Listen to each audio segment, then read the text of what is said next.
जब जब बिहार की अस्मिता पे किसी ने प्रश्न चिन्ह लगाने का कोशिश किया तो बिहारियों ने उसका माकूल जवाब दिया है। ये बिहारी ही थे जो मिसेस गांधी को सत्ता से बाहर का रास्ता दिखला दिया था और आंदोलन हो रहा था जयप्रकाश जी के नेतृत्व में। इस बार भी ऐसा लगता है मानो बिहारी युवाओं ने ये बांध लिया है, गांठ बांध लिया है कि उन लोगों के साथ जो अन्याय हो रहा था वैसे लोगों को बाहर का रास्ता दिखा दें, क्योंकि बिहार में न तो उद्योग है, न यहाँ के लोग बहुत अमीर है। अगर कुछ है तो यहाँ के छोटे मोटे किसान जो आलू प्याज धान बेच करके अपने बच्चे को आईएएस आईपीएस बनाने का सपना देखते हैं और उन्हें दिल्ली और कई अन्य प्रतिष्ठित संस्थानों में भेजते हैं। इधर हो ये रहा था कि एक सोची समझी साजिश के तहत पूंजीपतियों के बच्चों को आईएएस और आईपीएस बिना किसी इम्तिहान के दिए हुए बना दिया जा रहा था और ये बिहारियों को कतई गवारा नहीं था।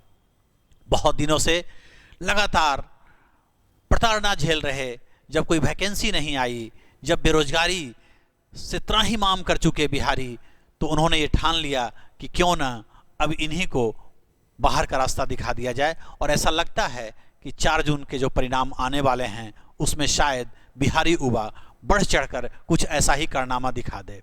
और ये होना भी चाहिए, क्योंकि ये कैसे संभव है कि बिहारी यदि बेरोजगार है तो वह रोजगार पाने के लिए पकौड़ा तले, और यदि कोई गृह मंत्री है तो उसका वो बेटा जो स्क्रिप्ट देखकर भी कुछ पढ़ नहीं सकता, कुछ बोल नहीं सकता, वो बीसीसीआई का अध्यक्ष बन जाए। तो ये बिहारियों को कतई गवारा नहीं था और इसी का प्रतिशोध शायद वो इस चुनाव में ले रहे हैं।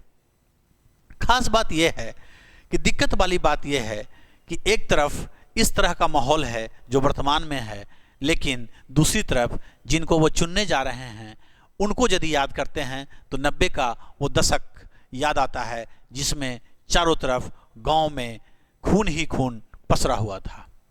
तो डर है कि शायद कहीं बिहार फिर से एक बार जातीय दंगा का अखाड़ा ना बन जाए, क्योंकि जिस तरह से कुछ जगहों पे बाहुबलियों द्वारा जनता को उकसाया जा रहा है, निरपराध जनता को बरगलाया जा रहा है और जनता भी ताल उनके कहने पर ठोक रही है, तो ऐसा हो सकता है कि आने वाले समय में पुनः बिहार एक बार रक्त रंजित हो जाए। फैसला बहुत सोच समझकर करना है।